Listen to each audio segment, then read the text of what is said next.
encantada de conocerte. Hola, lo mismo digo. Muchísimas gracias, lo primero de todo, por aceptar la invitación de Salud a hacer este directo, a que nos cuentes pues toda tu historia, que nos hables de ese libro que acaba de salir y que está en plena promoción. Ahora nos contarás toda la historia.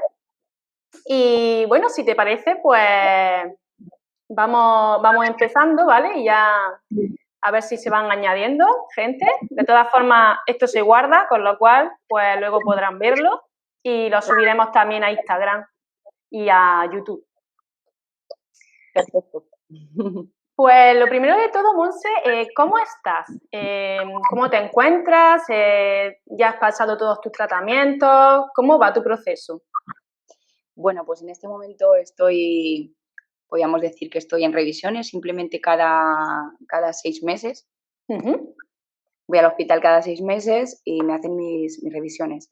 Lo único que me ha quedado de momento es un tratamiento hormonal, que tengo que continuar un tiempo más con él. Y en principio, vamos a ver, ¿qué te voy a contar? Pues me encuentro viva, que no es poco. Que no es poco. Que no es poco, pero bueno, tengo que decir que dentro de lo que una enfermedad de un cáncer deja, porque entra por la vida y arrasa, tengo que decir que bien, que bien. Me alegro mucho. Cuéntame un poco cómo empezó todo. Si fue una revisión rutinaria, fue una autoexploración o tuviste algún síntoma, alguna cosa que te dijera voy al médico. Bueno, tengo que contar una cosa muy curiosa.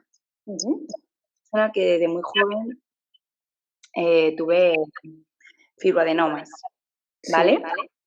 Son pequeños nódulos que se hacen a personas con mama densa, con mamas muy fibrosas. Y bueno, yo fui diagnosticada con un tipo de fibroadenomas a los 23 años. Ya de entrada te cuentan y te dicen que no hay nada que temer, que un fibroadenoma es inofensivo, que solo hay que controlarlo si no crece y que es benigno, con carácter benigno y que no hay nada de qué preocuparse. Ahí está el primer error. Si un cuerpo genera algo que es producido por la muerte de células, evidentemente las células de tu cuerpo se están muriendo, es porque algo está pasando. Pero no le damos importancia a esto. Se suponía que eran benignos, que eso no cambiaría nunca. Que eran buenos, lo bueno no se vuelve nunca malo. Esa es la teoría. Pero no es así. Hay un porcentaje muy pequeñito de que malignicen desde dentro hacia afuera y aquí está la presente que lo tuvo que sufrir. Hay posibilidades, claro, de que eso se produzca. Un porcentaje de un 1% aproximadamente. Entonces, bueno, pues me tocó a mí. En el embarazo de mi hijo pequeño, pues yo noté esos 2 fibroadenomas habían cambiado.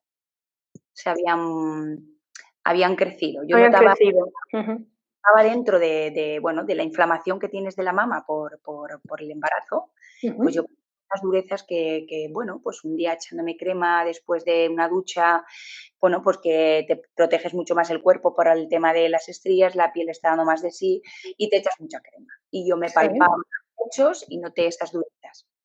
Pero no las noté con claridad, porque era como yo intentaba palpar ahí algo y no se veía nada con claridad porque, claro, el pecho estaba muy inflamado y no notaba, solo era como una dureza, no notaba algo como nódulo, como bulto, como tal. Y bueno, pues llego a fin de embarazo, le doy a mi hijo la lactancia, inicio la lactancia con mi hijo. ¿Y qué pasa? Pues que cuando una da el pecho, pues salen 1000 bultos, con una que te saltas una toma de dar, pues ya te salen pequeños bultillos. Entonces tampoco palpaba nada con claridad. Es cuando ya empiezo a empiezo a quitarle tomas, incorporar a mi trabajo, cuando de repente salen a flote importantes, 2 bultos importantes. No los noté porque me molestaban.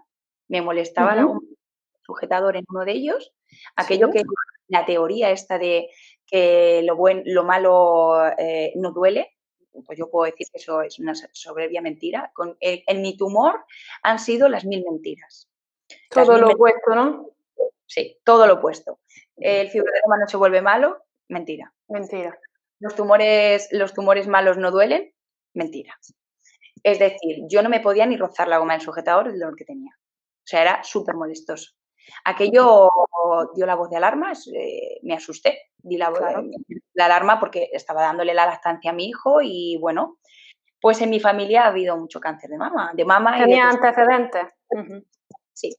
Entonces, bueno, pues yo me voy a urgencias, asustada, explico lo que me está pasando, me palpan, me ven después de un rato grande esperando y bueno, me dicen que no me preocupe, que se mueven perfectamente y que son 2 fibroadenomas creciditos por las hormonas del embarazo.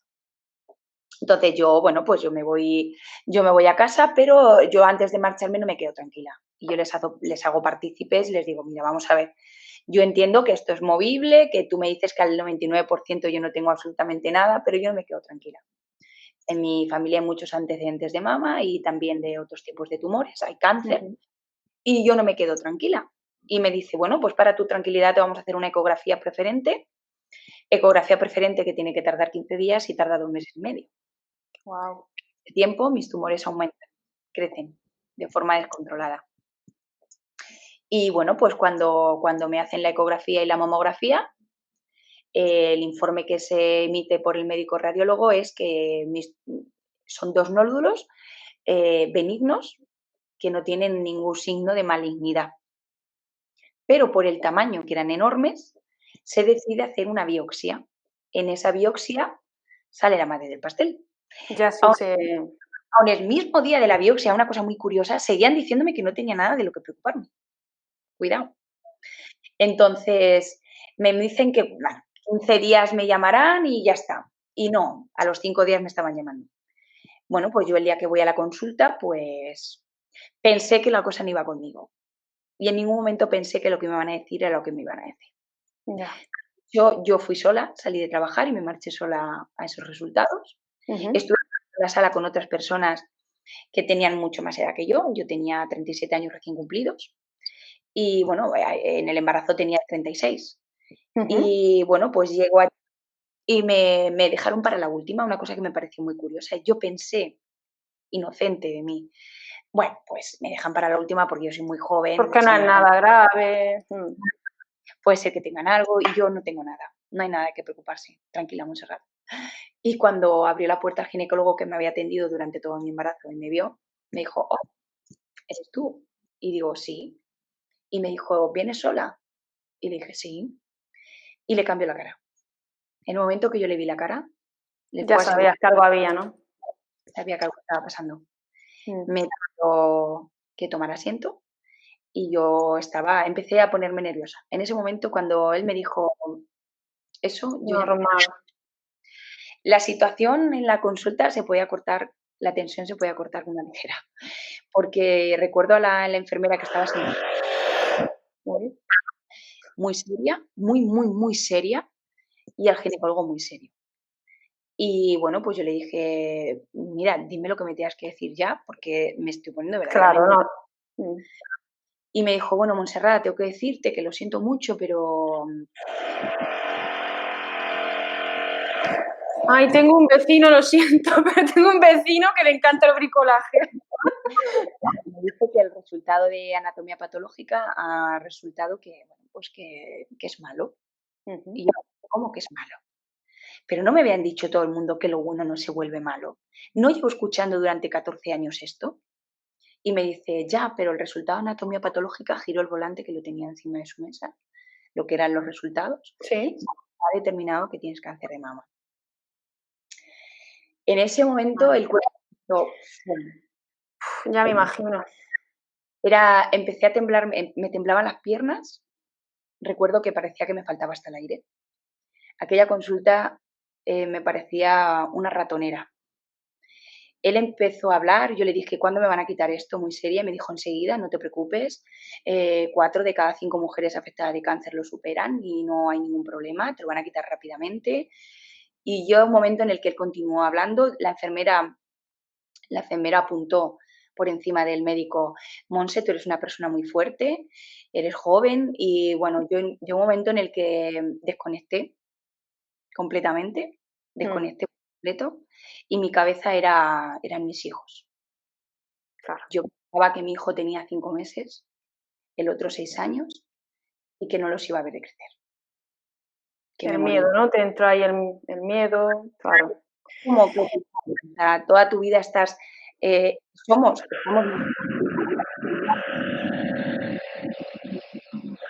constante todos esos miedos que nos dirigen día a día se quedan pequeños. Claro. Y es día, que es el de me muero, que Mm, arrasa con todos y le resta toda la importancia a todo. Y dices tú, es como una pérdida de control de tu vida. Es decir, tú eres dueña de tu destino, tú crees que eres dueña de tu destino, que tú mandas en tu vida, que tú tú decides, controlas. tú controlas todo y de repente te das cuenta que esta situación escapa a tu control, que estás completamente perdida, llena de miedo y de incertidumbre, de qué va a pasar con tu vida y Mm, con tu, en este caso, con mis hijos, que era lo que me preocupaba. claro.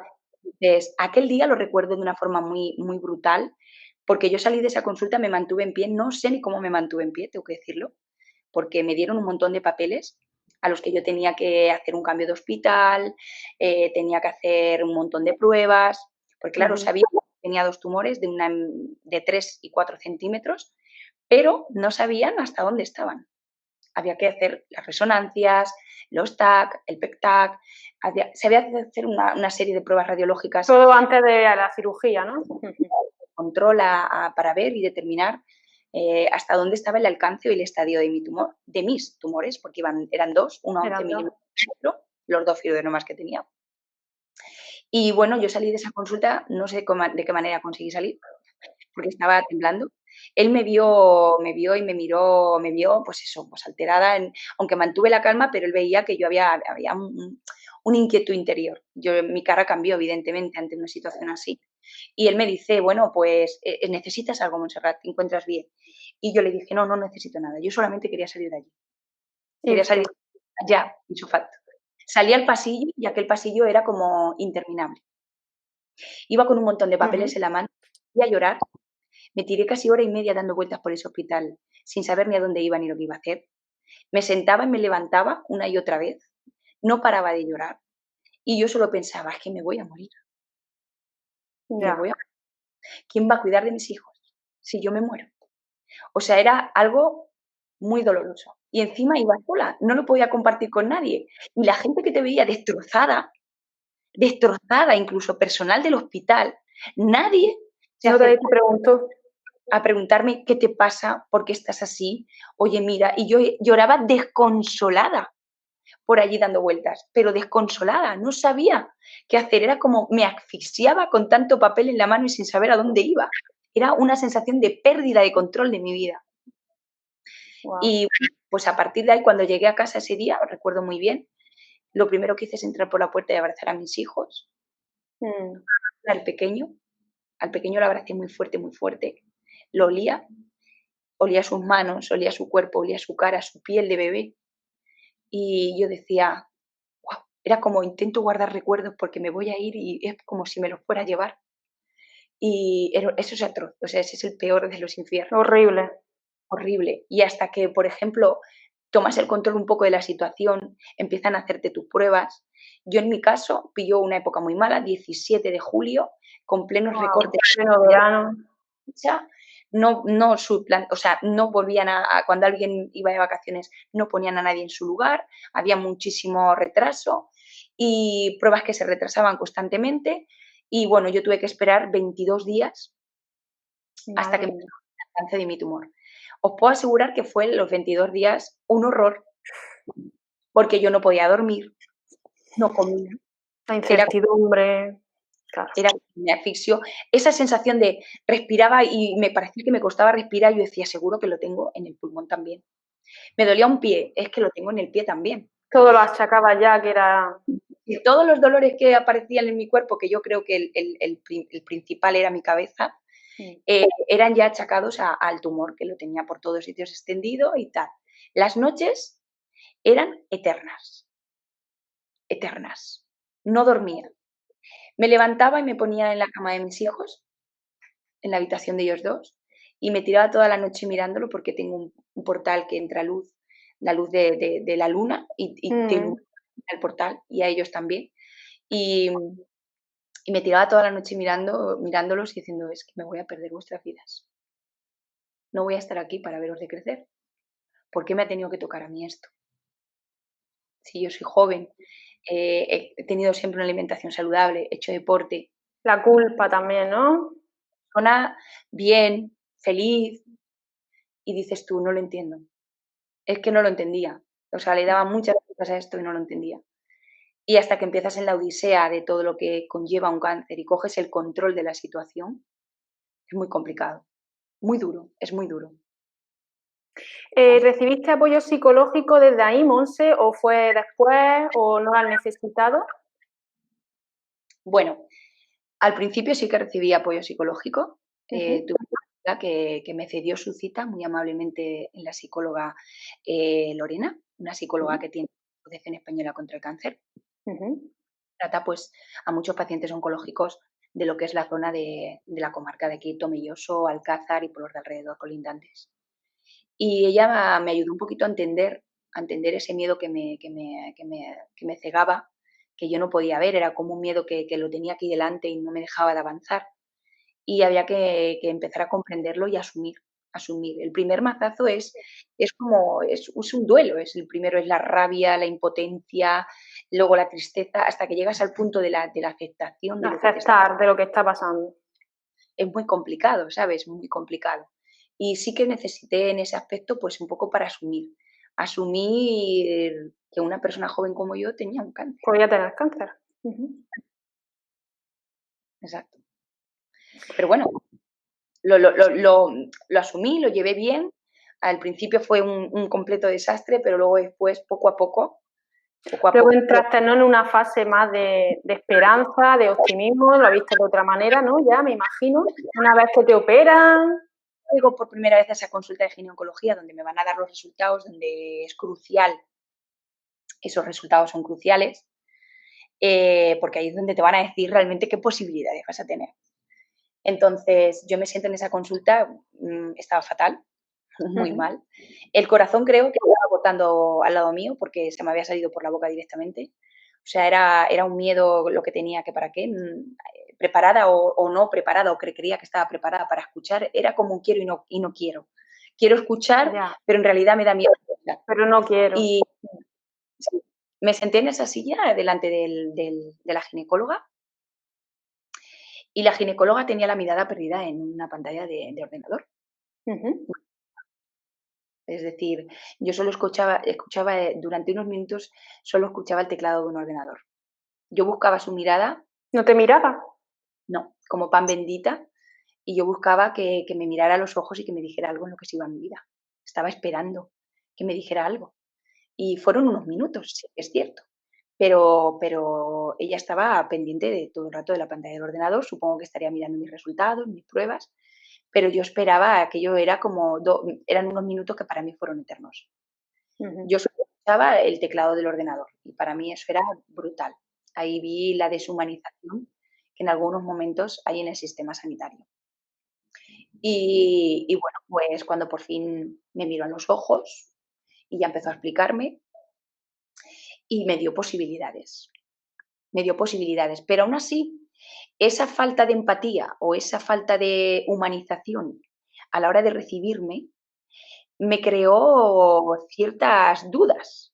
Y yo fui a pedir una segunda opinión a otro hospital de otra comunidad Ujú. autónoma, donde me dijeron que evidentemente con mis pruebas en la mano, pues que eso el tratamiento a seguir era el que me habían pautado Sí. y que era de la forma correcta. Ujú. Entonces, bueno, pues a partir de ahí ya descansas entre comillas. Estaba un poquito más tranquila, ¿no? Sí, ya dices tú, tengo posibilidades. Si nada cambia, pues tengo posibilidades. Y ahí ya comienzas en la odisea de ¿qué pasará? Ya, la incertidumbre, porque sigue en una incertidumbre, claro. Constante, constante. Y además yo soy una paciente muy curiosa y yo quería saber todo. Todo Hay está bien informada. Sí, hay pacientes que te dicen: "No, no, no, a mí ponme lo que me tengas que poner, cúrame, yo me voy a mi casa, no quiero saber absolutamente nada". Y yo era todo lo contrario. Yo era una paciente muy inquieta, yo era una paciente muy curiosa, yo quería estar en todo momento informada de cuál iba a ser el proceso de mi curación, quería Ujú. saber en todo momento todo, y lo que no me explicaban por ahí, pues yo lo buscaba por otro lado, y buscabas información de todos sitios. Bueno, de hecho, cuando yo llego la primera vez a la consulta de oncología, me dicen que no pregunte a ningún paciente, que no mire en internet, que no mire nada. un error garrafal, o sea, eso era una tontería porque sales por la puerta, hoy en día las tecnologías es lo primero que tienes a mano y Exacto. estás mirando en el móvil, se me hizo el dedo, vamos, perdí la vuelta mirando por todos lados. O sea, es un error. Yo miraba absolutamente todo, todo. Yo quería saber todo de lo que iba a suceder en ese momento, en mi cuerpo y en mi vida. Quería saber qué es lo que estaba pasando, intentar comprender por qué me había sucedido a mí. Mm. Mi mayor inquietud era entender por qué me ¿Por estaba qué a ti? sucediendo. Sí, quería entender, bueno, pues piensas, como hay cáncer en la familia, es algo genético. Ujú. O te hacen la prueba genética y te dicen que no. Entonces dices, vamos a ver, ¿por qué yo? ¿Por qué me ha tenido que tocar esto a mí? ¿Qué ha pasado? Y bueno, la quimioterapia es una odisea, es un mundo aparte. ¿Quién pasamos por esto? Porque yo no fui directamente a cirugía, la cirugía fue después. Primero Primero fue la quimio. sí, fue tratamiento Ujú. porque uno de los tumores era un tumor muy agresivo. Era positivo en ER2. Un positivo en ER2 quiere decir que hay una proteína que se adhiere a la membrana de la célula y que Ujú. hace crecer el tumor o que crezca y se expanda muchísimo más rápido que cualquier otro tipo de tumor. Dentro de los tipos de tumores de mama que hay, que son muchos, Mm. eh, hay varios tipos que son, digamos, más delicados, más peligrosos unos que otros, y el mío iba dentro de los peligrosos. Afortunadamente hay unos tratamientos dirigidos, se llaman tratamientos Diana, Ujú. y tratamientos dirigidos a lo que es la célula cancerígena y sus posibles expansiones. Sí. Y, y bueno, pues afortunadamente ese tratamiento llevaba en España cuando yo comencé 9 años aproximadamente y hay más posibilidades, pero era uno de los tumores que años atrás de mama era de los que más fallecía la gente, uno de los Ujú. más, de los De los porcentajes más más. agresivos, ¿no? Sí, yo tenía dos tumores, uno era un tumor ductal Entonces infiltrativo. pasas tu quimio. Sí. Ujú. Sí, sí, dime, dime. Ah, vale. Bueno, pues paso mis tratamientos primero. La primera quimio fue muy complicada porque, bueno, vas con muchísimo miedo. Vas con muchísimo miedo y todo te parece, miras al tu alrededor, lo analizas todo. Yo soy una persona que analizo todo. Yo miraba a mi alrededor todo, veía, miraba las caras de las personas que había allí, de los pacientes, sobre todo Mm. las miradas. A mí esas miradas me decían muchísimo. Algunas veces eran miradas de tristeza, otras de derrota, otras de esperanza. Los ojos hablan, el lenguaje corporal habla. Y yo miraba y analizaba todo eso. Estaba allí y era todo el rato intentando analizar a ver qué era lo que me transmitía Cómo esa estaban situación. viviéndolo también, ¿no? Esas personas. Luego era de la más joven. Allí yo creo que en los días que yo elegí era la chica más joven que había allí. Ujú. Y la primera quimio entré, bueno, muy descontrolada. Me puse la capilla de heroína de, venga, que yo puedo con todo y está chulo, Superwoman. esto está chulo. Y me senté allí, bueno, pues recuerdo que venían, me hablaban, me ponían la premedicación, el enfermero que me estaba poniendo la medicación y tal, en algunos momentos entablaba conversación conmigo, conversación que yo no seguía porque estaba todo el rato mirando el goteo, o sea, era como mirando la bomba donde me estaban poniendo el tratamiento, un aparatito para ponerte la quimio, y yo todo el rato miraba eso, todo el rato. O sea, en el momento que llega la quimio roja, que todas conocemos, Sí. yo estaba como mirando, es que miraba hasta el paso del tratamiento, de lo que era el líquido, de lo que era por la goma, hasta que entraba en mi cuerpo y yo decía, Dios, ya está entrando aquí esto. ¿Cómo acabaré? ¿Cómo acabaré? Y era todo el rato mirándola con una incertidumbre que no podía dejar de mirar la bolsa roja. Y cuando acabé dije, anda, pues no estoy muy mal, solo estoy un poquito Mm. mal. Lo he pasado. Qué bien, pues no estoy tan mal. Eso fue al mediodía, yo creo que me marché de allí alrededor de las 2 y pico de la tarde. Y pues a las 8 de la tarde estaba hecha un trapo. Me siento fatal. Que te siento Terminé fatal esa primera vez. Ujú. ingresada en el hospital 3 días Mm. porque no paraba de vomitar, deshidratada por completo, no podía comer. Me siento fatal, fatal, fatal. Yo pensaba que iba a ser mejor y de hecho salí muy animada de allí. Me fui incluso a comprar un hipermercado, ciertas cosas para evitar las angustias y tal. Iba súper contenta. Guau, pues no me he sentado muy mal, pues estoy bien. Parece que estoy un poquito mareadilla, pero bueno, estoy bien. Y de hecho llegué a casa, me eché una siesta enorme, luego me desperté, no me encontraba nada raro, incluso pasaba yo mentalmente revisión por mi cuerpo, decir, a ver, ¿te encuentras mal? ¿Te duele algo? ¿Sientes alguna sensación? Ah, pues no, estamos bien. Y de repente, bueno, me levanté a recibir una visita y empezó a darme un vuelco el Ya estómago. fue cuando te dio.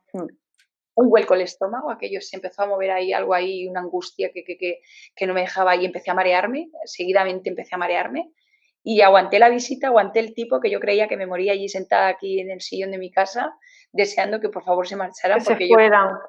sí, cuando se fueron no podía ni mi pasillo es muy pequeñito, pero no podía llegar ni al servicio a vomitar.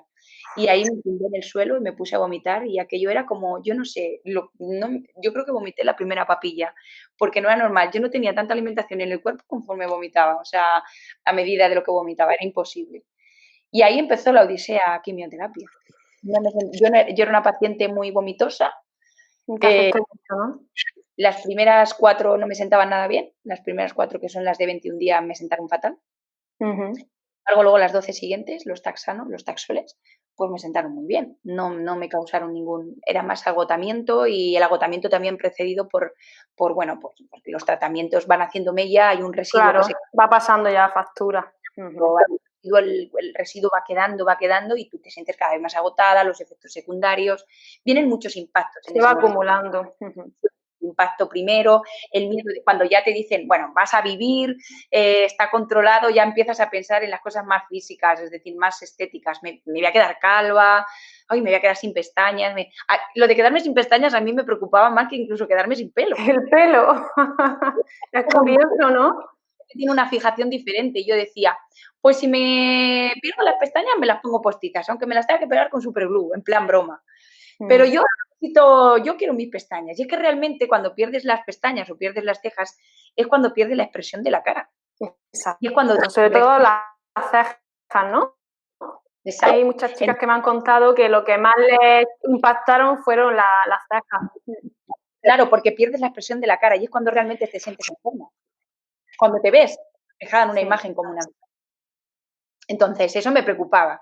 Pero no, luego bien. Luego, a los 17 días jugando con mis hijos en el espejo gasté una broma y dije, mira, no sé qué, y tiré de la patilla y me quedé con el mechón en la mano.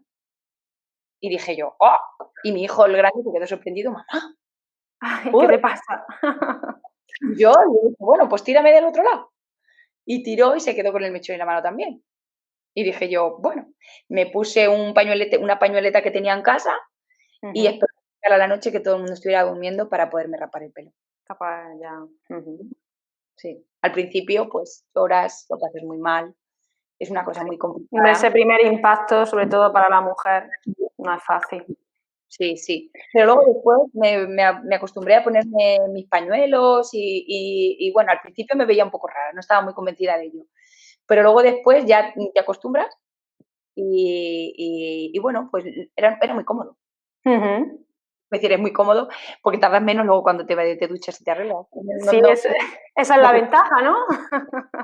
sí. Bueno, yo no sé cómo lo hacía, pero después de ducharme no había rebajado ningún minuto de arreglarme el pelo. Seguía tardando lo mismo, pero bueno, es verdad, porque te entretenías en echarte las cremas, entonces lo que, habíamos ganado por un lado lo perdíamos por otro. Lo perdías por el otro. Monse, y cuéntanos cómo surge entonces, una vez ya que pasas todo tu proceso, ¿en qué momento decides escribir tu libro? Que si no quiero equivocarme en el título, es ¿Por qué yo? Cuando el cáncer te enseña a vivir, que me parece un título precioso. Y ahí está, ahí lo tenemos. Ahí lo tenemos. Bueno, pues, como bien te he dicho, yo fui una paciente muy muy activa, no paré en ningún momento, no paré. Estuve en todo Querías momento saberlo todo, fuiste todo. parte activa de tu Todo. proceso. Ujú. En absoluto, buscaba toda la información posible. Luego, además de eso, me mantuve activa también a nivel físico, o sea, fue todo un compendio de cosas.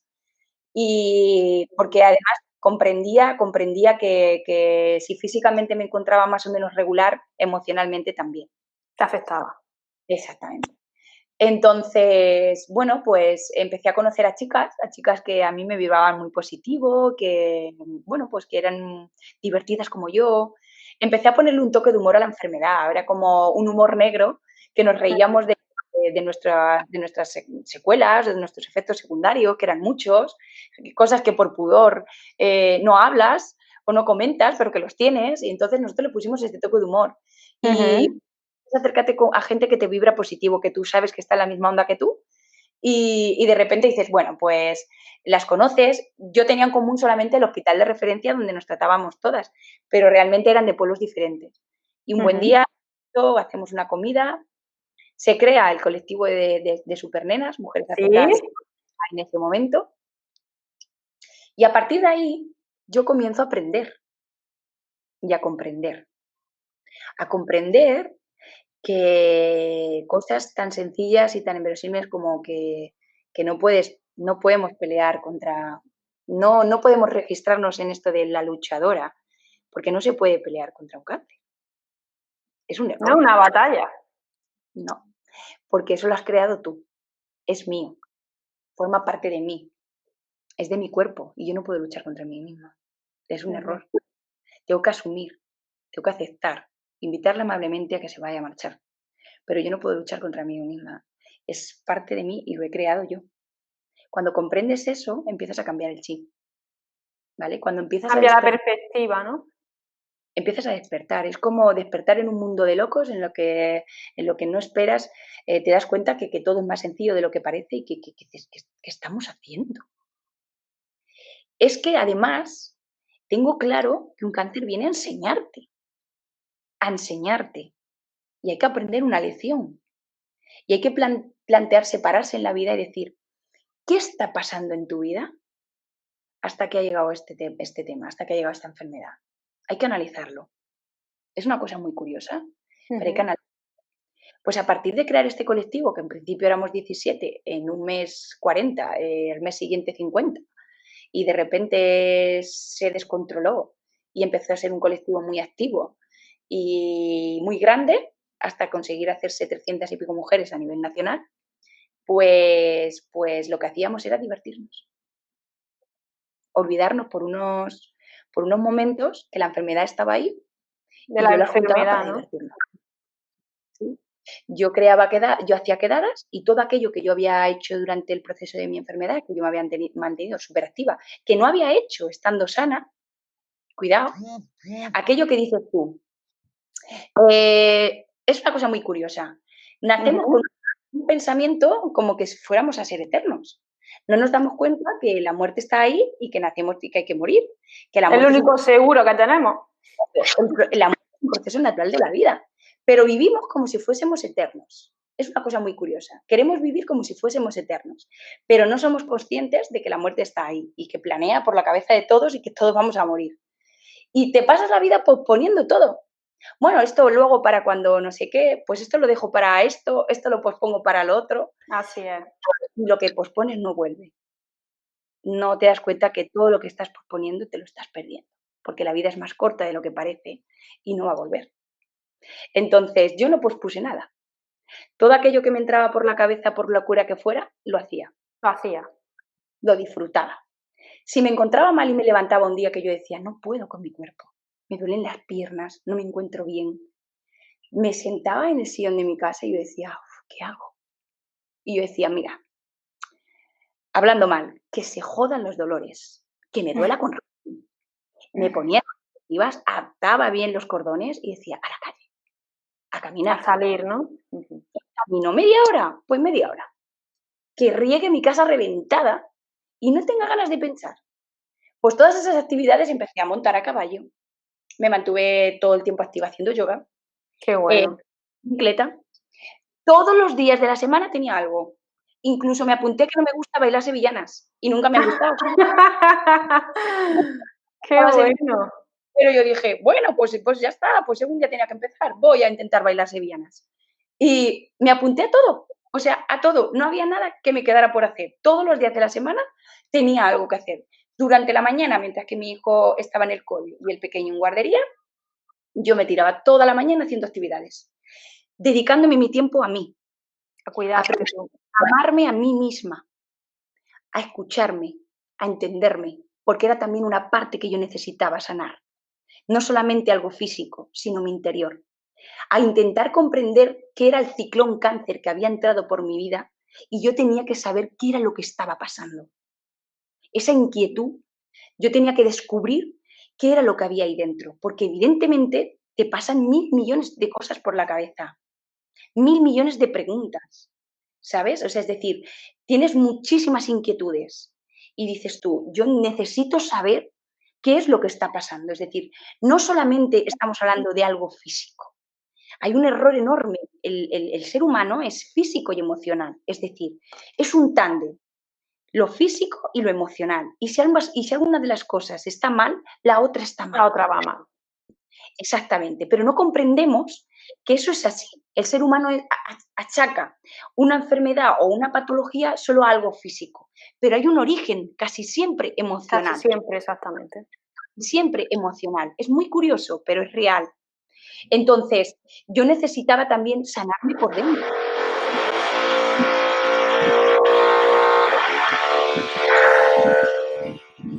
Lo siento, las cosas del directo. Yo necesitaba también buscar en mi interior, porque curiosamente todo empieza en mí y acaba en mí. Sí, acaba en ti.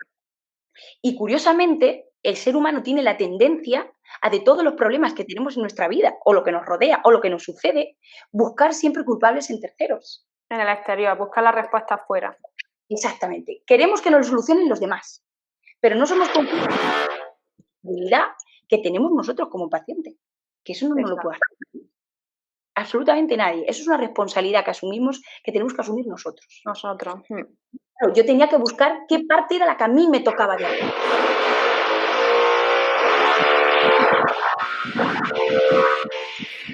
No pasa nada, no te preocupes. Yo también tenía que descubrir qué parte, entre comillas, me tocaba.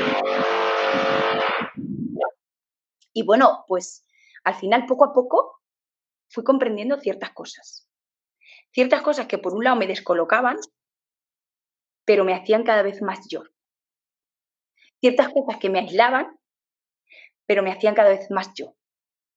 Y era como, voy a nadar en contracorriente a lo que la sociedad marca y pauta que tenemos que ser, porque yo no voy en esa, no voy nadando en esa corriente. En esa corriente. Era otra corriente completamente diferente. Cuando lo comprendí, fue cuando realmente puedo decir que empecé a sanar. Pero no solo por fuera, por Qué dentro. importante eso por dentro. Empezaste a encontrar esas respuestas, ¿no? Que tú venías planteándote desde el momento del diagnóstico. Y entonces, Monse, en el libro, ¿qué podemos encontrar? Pues todas esas experiencias de escuchar a cientos y cientos de pacientes, empecé a hacer mi propio trabajo de investigación en Monse propio. Y el escuchar y escuchar y escuchar y escuchar sin parar, llegas a la conclusión que te acabo de decir, a la conclusión de que detrás de una enfermedad hay algo más que algo físico. Y encontré, curiosamente, patrones de personalidad comunes. ¿Sí? De todas las enfermedades. Sí. Todas las afectadas de cáncer de mama tenemos un patrón de personalidad común. Qué interesante. Sí. Además, esta misma teoría, tal cual yo la siento y la expliqué y lo he podido ir escudriñando y viendo, se la a María Blasco, gerente del Centro Nacional de Investigaciones Oncológicas en España. Sí. Las veces que fuimos allí al CENIO, a Madrid, yo le planteé un poco este trabajo de investigación que yo había realizado a base de escuchar a muchísimas pacientes y de comprender y de buscar y ahondar en el problema. Y dije, qué curioso, pero esto es a las conclusiones que yo he llegado. Y me dijo, llevas razón. No vas mal encaminada, llevas razón. ¿Te confirmó todas tus conclusiones? Sí, además me pareció muy interesante el trabajo que yo había realizado y las conclusiones a las que yo había llegado, le pareció muy, muy interesante. Lo cual, hay una coletilla emocional detrás de cada paciente, curioso, y hay un patrón de personalidad común. Hay patrones de personalidad común. Yo, sin conocer a una afectada de cáncer, de nada en su vida personal, te puedo decir casi cómo es. Es muy curioso. ¡Wow! Sí. Y animada por mucha gente, yo empiezo a escribir, siempre me gusta escribir. para adentro, nunca he compartido lo que yo he escrito, son mis sensaciones, mis emociones, las plasmaba en un papel porque era una forma de relajarme, de descargar, ¿no? De De reflexionar. desahogarte también. Sí. Entonces, eso pues yo lo escribía siempre para mí. Y empiezo a hacer algunos tipos de comentarios, reflexiones en redes sociales como Facebook o en los estados de WhatsApp.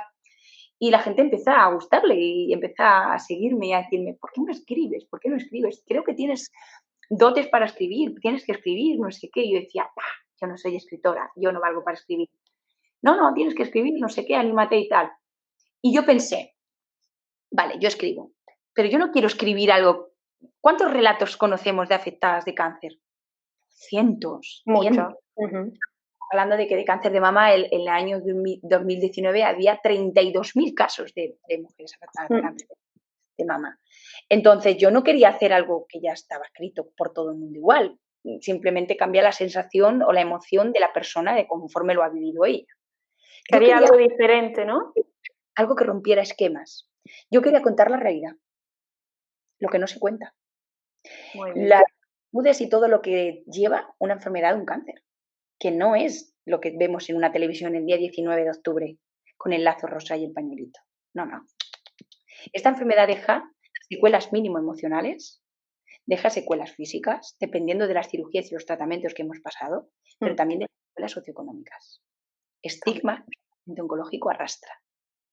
Y eso te hace la vida muy difícil. En algunos casos es sobrevivir para malvivir, lo cual nadie lo cuenta. Se corre un tupido velo y se considera que una vez que has terminado los tratamientos, ya has terminado todo y sigues viva, ya está todo solucionado. Ya está todo hecho.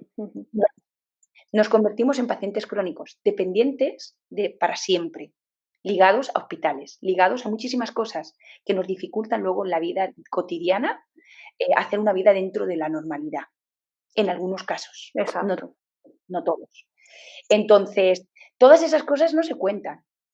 Yo encontré el origen. Después de escuchar tanto y de escucharme a mí misma sobre todo, creo que tengo las claves y el origen de por qué enfermamos. Pero no solo nosotras, sino por qué enferma el ser humano. ¿Qué parte es la que nos está por alto que no somos capaces de ver? ¿Qué pautas estamos siguiendo como borregos que no somos capaces Que de nos ver? están enfermando. O sea, es así de claro. ¿Por qué enfermamos y por quién enfermamos? Hay veces que, si no es genético, hay que pararse a pensar. La vida te da una bofetada sin mano para que te espabiles. Para que te espabiles. Y si no aprendes la lección, te la repite. Claro, te la vuelve a dar. Todo el mundo viene en esta vida con un propósito, algo que cumplir. Si no lo cumples, te marchas. Un cáncer es una bofetada sin mano para que abras los ojos, para que los abras y realmente despiertes. Y eso es lo que nos toca. Hay cosas que como pacientes tenemos que asumir y trabajar. Y trabajar, no esperar que nos lo dé un tratamiento milagroso. Hay que poner de nuestra parte. Hay que ser parte activa. Exacto. Alimentación, deporte, emocionalmente, trabajarnos por dentro. Hay que tener un equilibrio que es muy difícil de conseguir en una sociedad que presiona tanto un rol a un estereotipo dentro de lo normal. Es muy difícil ser uno mismo, destacar, porque eres etiquetado o tildado enseguida con algún tipo de adjetivo Sí. Ahora nos gusta mucho etiquetar. Sí. O sea, yo soy la rara, pero oye, cuidado, o la loca, pero soy la loca feliz. Soy la loca feliz y no me importa decirlo a los cuatro vientos. ¿Soy diferente? Pues sí, pero feliz. ¿Por qué tengo que hacer todo lo que se considera normal si lo que se considera normal a mí no me hacía feliz? ¿Por qué? Es una pregunta. ¿Por qué? ¿Por qué tengo que ir a la corriente de lo que los demás? ¿Por qué tengo que escuchar o hacer lo que me dicen? ¿Por qué tengo que ir por caminos que me marcan si yo quiero descubrir mis propios caminos, por donde nadie haya pasado? ¿Por qué? Pues aquí está. Aquí tienen puestas a todas esas cosas, a ese trabajo de investigación, a esa vivencia, a esa información necesaria. Este libro va a ayudar a mucha gente, no solamente a un paciente oncológico, evidentemente, y a los familiares, porque es donde más identificados se van a ver, pero va a ayudar en general a todo el mundo. Este libro lo está leyendo gente que no ha tenido la enfermedad ni contacto con ella, ni nada que se le parezca, y les parece impresionante. Y no porque lo he escrito yo creo que las mejores críticas te las puede hacer quien lo haya leído, porque una misma, cuando la criatura es tuya, no vas a decir nada malo de ello. Pero sí que es verdad que es necesario. Creo que llega en el momento adecuado, en el que la sociedad está muy tocada. Más ahora, ¿no? Con esta situación que tenemos, de la pandemia. Muy mal, y este libro va a recoger valores, va a recoger fuerza, va a hacer que los problemas que creemos que son realmente en nuestra vida cotidiana un drama, Importante. un dramón, esto es un drama, me ha pasado esto, qué mal, no sé qué. ¿Qué problemón tengo? Te vas a dar cuenta que es algo circunstancial, que no pasa nada, que todo tiene una solución, menos una muerte, una pérdida, una familia que pasa hambre, que eso sí es un drama. Eso sí es un problema. Circunstancial. Y te vas a dar cuenta que realmente que si muchas han pasado por esto y lo han superado, cualquier cosa que pueda venir en la vida se puede superar. Es una lección de vida entre comillas. Y cuando digo el título ¿por qué yo? Es el título de la pregunta que nos hacemos todos los pacientes al ser diagnosticados. Es decir, ¿por qué yo? ¿Qué he hecho yo para merecerme esto? ¿Por qué me ha tenido que tocar? Y a la conclusión que he llegado yo es que, ¿por qué yo? Tenía que ser yo. Yo he nacido para servir a los demás. Yo he nacido para ayudar. Ese era tu propósito, ¿no? Si no hubieras pasado por esta enfermedad, no hubieras escrito el libro, no hubieras contactado con tantas personas, no hubieras creado la comunidad de las supernenas. ¿Por qué tenía que ser yo? Porque tenía que ser yo. Ese era mi destino. Yo tenía que volver a despertar, que me había quedado dormida, para poder ayudar al resto. Yo he nacido para servir y gustosa lo hago, porque creo que es mi camino, donde yo me identifico, donde yo me siento feliz, donde hay un reconfort y un enriquecimiento personal que no está pagado con dinero. Qué bueno. Además, tengo que decir que Supernenas trabajamos siempre de forma altruista, trabajamos muchísimo, pero no nos quedamos nada porque no nos hemos constituido como nada. Porque yo creo en los valores humanos. Yo soy un poco rebelde, un poco reivindicativa. Este libro también es muy reivindicativo. Es decir, dejar claro que sin dinero y sin poder se puede hacer, con la fuerza del corazón de uno se puede hacer 1000 millones de cosas y arrastrar más. Y he conseguido llegar ahí solamente poniendo el corazón en todas las acciones que he hecho, que al final es lo que te da el éxito. Y ahí estamos en el candelero, sin parar, reinventarnos de nuevo con el virus, porque no te queda otra, para poder seguir aportando investigación de cáncer infantil, investigación de cáncer de mama, investigación de todo, de páncreas, investigación, a todo. Apostamos, organizábamos 1000 millones de eventos donde recogíamos unas cantidades de dinero importantísimas y los donábamos a los sitios donde considerábamos que era necesario. ¿Y qué sacamos nosotros de esto? Porque la gente se preguntaba, ¿pero por qué hacéis tantas cosas y vosotros luego no os lleváis nada? Qué tontas, ¿no? Y yo decía, no. Se equivoca. Me he equivocado. Nos llevamos lo más importante, las vivencias, lo que vivimos. Mientras que tenemos la mente ocupada en hacer estas cosas, no estamos pensando en una enfermedad. Exacto. Nos llevamos lo más importante, lo que vivimos, porque es un error pensar y tirarte toda la vida acumulando una felicidad ficticia en una materia que cuando te mueras no te la vas a llevar, se va a quedar aquí. ¿Y sabes lo que digo? Y es lo que yo acabo siempre, todas mis frases, mis ponencias, en cualquier ponencia que participo, en cualquier evento que participo como ponente, pues lo que me llevo es lo que he vivido. Porque vivir es lo único por lo que merece la pena morir. Cuando despertemos de este letargo el ser humano y nos demos cuenta que la vida es demasiado corta y que nos estamos matando para tener cada vez más, y luego después estás desperdiciando tu vida en pagar lo que estás acumulando y te estás perdiendo de vivir los mejores momentos de tu vida o las cosas pequeñas que son lo que realmente importa. Yo me sentiría muy cabreada si no hubiese sido capaz de despertar. Porque cuando me desperté de nuevo, que yo estaba dormida, dije, ¿qué está pasando? ¿Qué está pasando? Esto no es lo que yo quiero. Yo tengo que cambiar. Monse, bueno, nos has dejado muchísimos mensajes durante esta hora. ¿Hay alguno que te gustaría destacar de todos los que has dado, que la gente se lleve con esta entrevista cuando la vean? Pues que esta enfermedad te enseña dos cosas. Eso es de cosecha propia, conclusión propia. Esta enfermedad te enseña dos cosas. Una, es a vivir intensamente día a día. Y la otra es a saber a quién tienes a tu alrededor. Esta enfermedad te enseña. Hay que aprender a escucharnos, hay que aprender a mirar a nuestro alrededor, hay que aprender a sanar por dentro, no solo se sana por fuera. Hay que ver todas las posibilidades que tenemos como pacientes, que son muchas.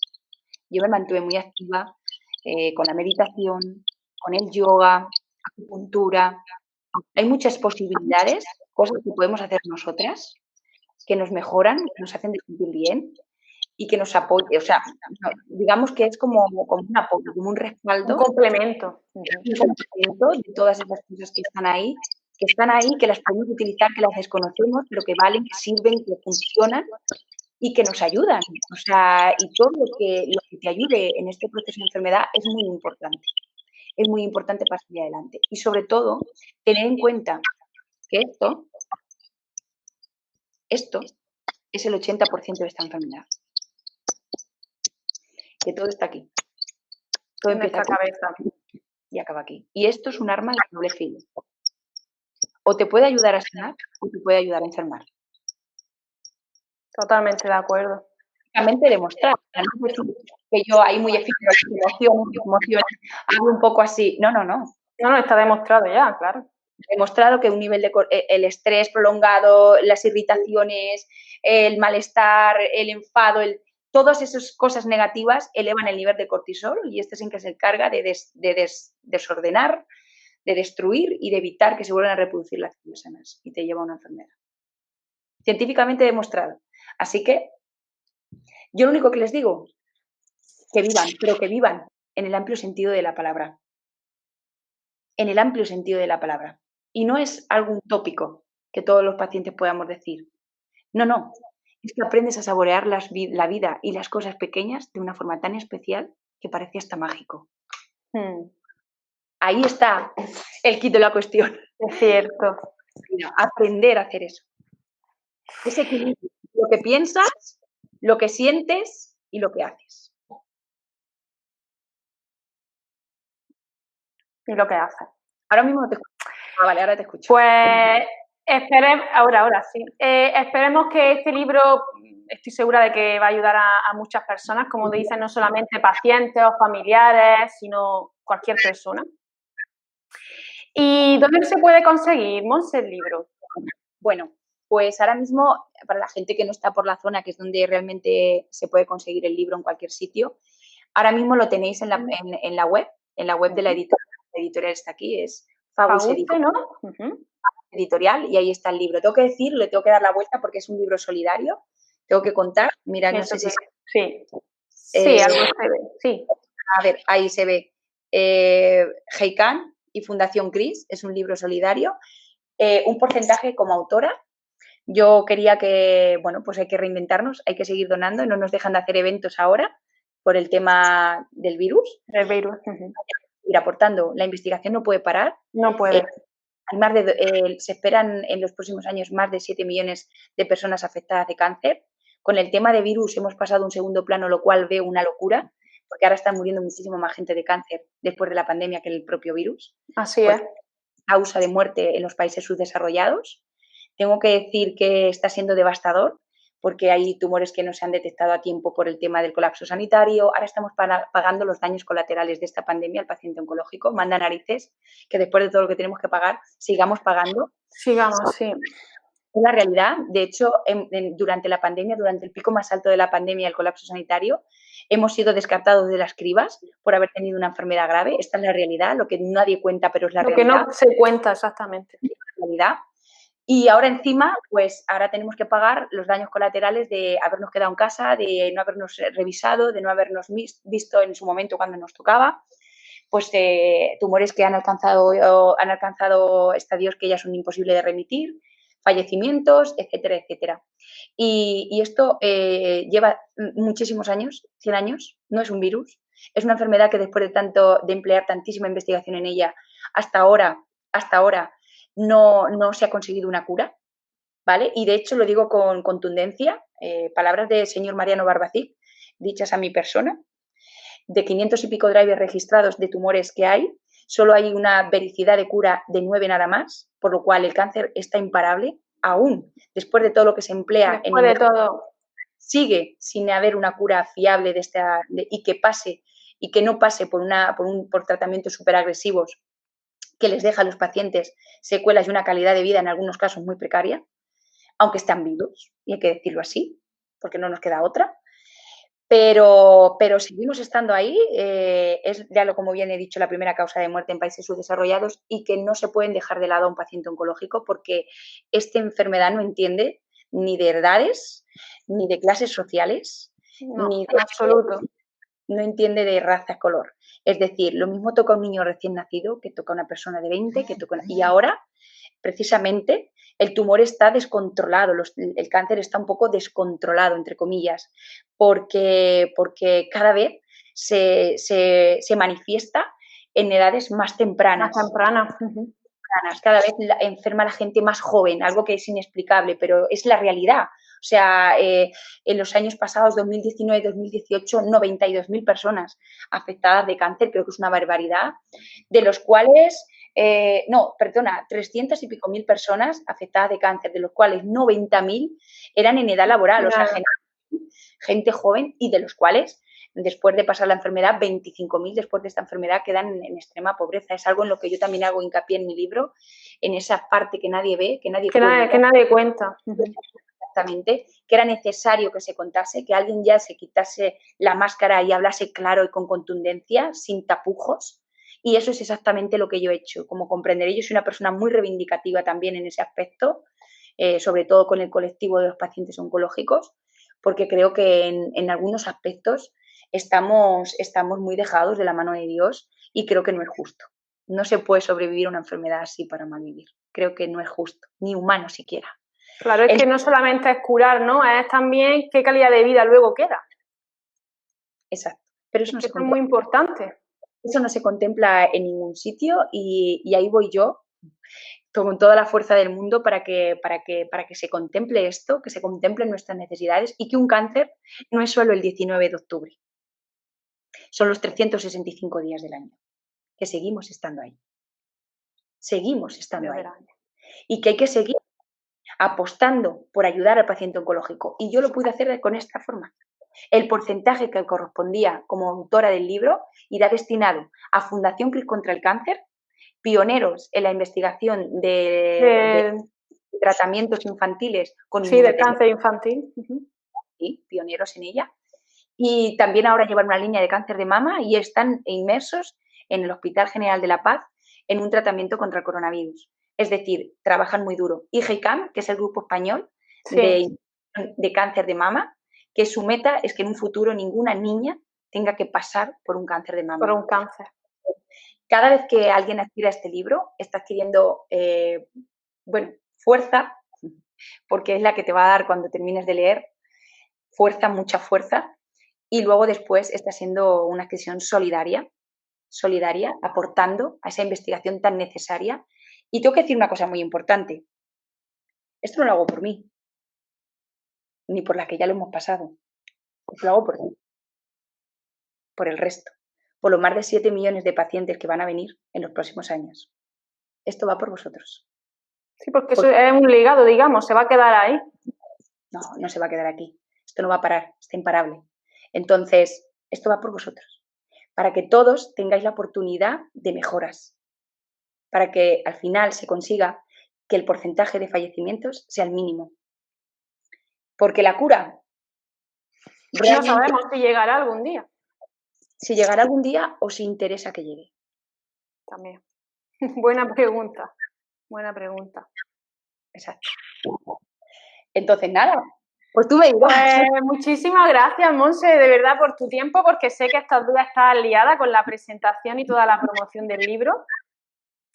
Muchísimas gracias por aceptar nuestra invitación, porque cuando te contacté, recuerdo que te comenté, ¿no?, el proyecto, te dije lo que nosotros ofrecíamos y dijiste, pero si acabo de escribir un libro, en lo que toco todo eso, además de otras cosas. Sí, en las emociones, en la alimentación, en expresar, es lo que... El deporte, el ejercicio, todo lo que me has estado contando. es un montón, es un compendio de cosas. Ahí van a buscar el origen de muchas personas de las que han enfermado, que lo van a entender, y de las que no han enfermado y pueden llegar a hacerlo, lo van a entender también. Para que lo sepan, que se saque ese aprendizaje, esas preguntas que tú te hacías, ¿no? Pues muchísimas gracias, de verdad, ha sido un placer. Me encanta ese espíritu que tienes, reivindicativo. El placer. Es que me ha dado la no pierdas la voz ahora en estos días de presentación. Y bueno, deseando leer el libro, lo que pasa que no sé cuándo me va a llegar porque yo estoy en Dinamarca, con lo cual... Creo que se puede hacer de forma también que hay un, ¿cómo se llama? Un book que es digital, que lo puedes descargar en el libro electrónico.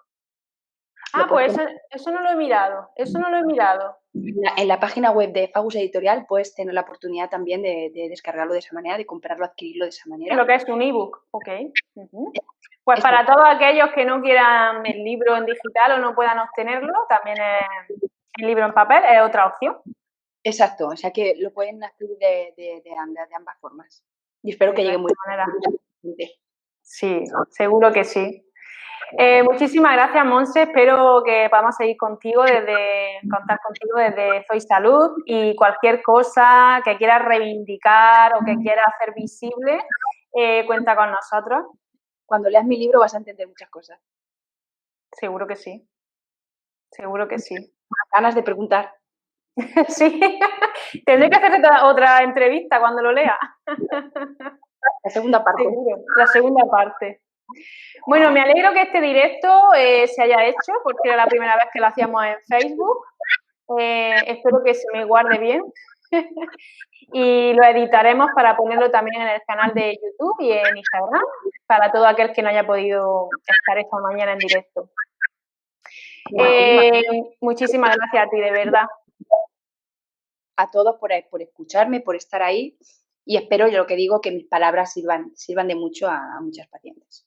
Seguro que sí, estoy convencida. Gracias. Pues un abrazo fuerte y seguimos en contacto. Un beso para todos. Gracias. Chao. Un abrazo, gracias. Adiós.